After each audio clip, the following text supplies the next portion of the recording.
आथिखालाव बिटिसि खुंथायनि गादियाव थानाय इउपिपिएल हान्जा आरो बेरेखा बिपिएफ हान्जानि गेजेराव बाथ्रा दान्थेलायनाया सोलिगासिनो। बेबादिनो बिपिएफ हान्जाया थार्ड ग्रेड आरो फर्थ ग्रेडनि साख्रिखौ होनायनि गोहोआ बिटिसिआव गैला होनना सोंखारिनायनि फिननायाव इउपिपिएलनि दैदेनगिरि राजु नार्जारिया दिनै खौरांगिरिनि मेलाव थार्ड ग्रेड आरो फर्थ ग्रेडनि साख्रिखौ बिटिसि सोरखारानो होबोदों, रावबो सेनानै लांनो हाया होनना फोरमायो आरो बावैसो सान सिगां थार्ड ग्रेड आरो फर्थ ग्रेडनि साख्रिनि थाखाय आन्जाद खुंनाया आसाम सोरखारनिसो, बे आन्जादखौ बिटिआरनि लाइमोनफोरा होनाया बनासो होनना फोरमायो। लोगोसे बिथाङा बिटिसिआव 3500 लांदां जानानै थानाय पस्टनि गेजेराव थाबैनो 1800 लांदां जानाय पस्टआव बिटिसि सोरखारा साख्रि होनो थाग थियारि खालामदों होननानैबो फोरमायदों। नाथाय बाथ्राया जाबाय 14 सेप्तेम्बर 2022 खालाराव मोनसे नटिफिकेशननि गेजेरजों आबाद बिफाननि 4 सुबुंनि साख्रि होनायखौ मानो केन्सेल खालामफिनखो? बेसो बिटिआरनि नोगोरारिफोरनि गेजेराव मोनसे गोनो गोथो साननाय लाबोदों। लोगोसे बिटिसिनि आथिखालनि गोहोखौबो लानानै सोंथि सिखारदों। फर्थ ग्रेडनि साख्रिखौ जेब्लायबो बिटिसि गभर्नमेन्टआनो होबोदों, दाबो होगोन, देनांबो होलांबाय थागोन। बेखौ रावबो सेनानै लांनो हाया। आसाम गभर्नमेन्टआ जे थार्ड ग्रेड आरो फर्थ ग्रेडखौ फाथिदों, बे आसाम गभर्नमेन्टनिसो।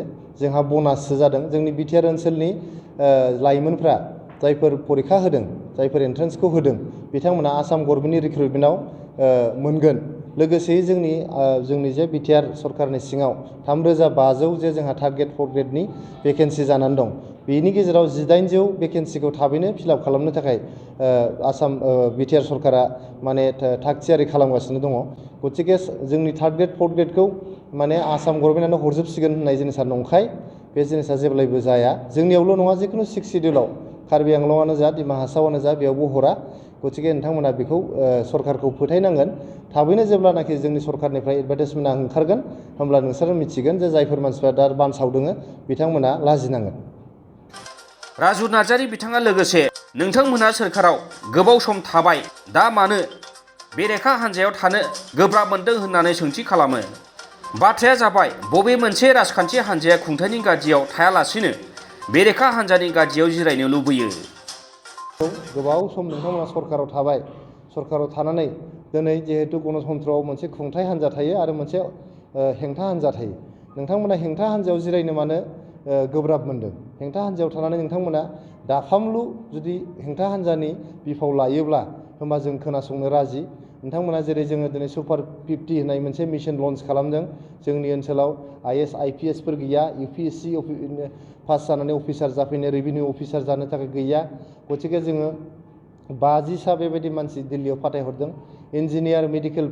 ट्राइबेल बेल्ट आरो ब्लकआव खान्थि बेरेखायै हाबनानै थानाय सुबुंखौ गोजौ बिजिरसालिया होखारनो बिथोन होसेयावबो आसाम सोरखारा होखारनो हायाखै आरो बिटिसि सोरखारा पुलिसनि गोहोखौ आबुङै मोनाखै, एसेल' मोनदों। बिनिखायनो होखारनायनि राहा लानाया गोब्राब होनना राजु नार्जारि बिथाङा फोरमायबावो। जे जोंनि बिटिआर सरकारनि सायाव मोनसे एलिगेसन लाबोदों।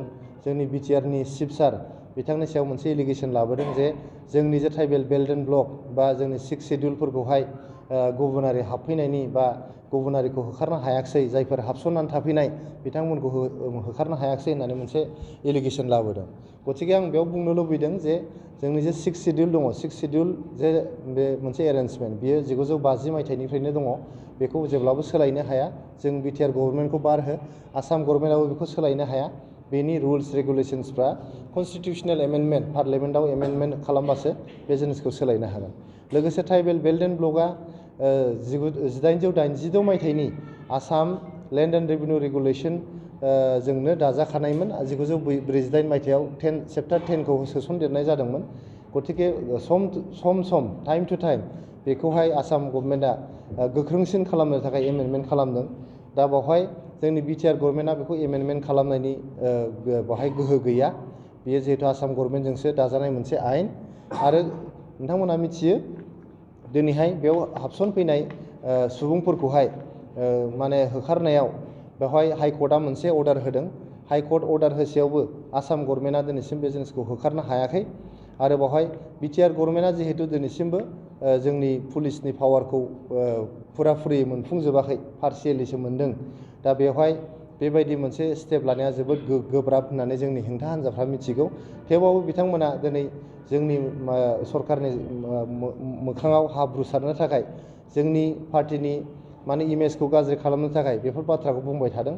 बिथांमोना जेब्ला सरकाराव दंमोन 15 बोसोर 17 बोसोर बिथांमोना सरकाराव दङमोन, बिथांमोना बे खामानिखौ मानो मावनो हायाखै? जों दिनै सरकाराव दा 20 दानल' जादों, बोसोरनैबो जायाखै जों, थेवबो जोङो हा हुनि गोबां रिफर्म लाबोदों।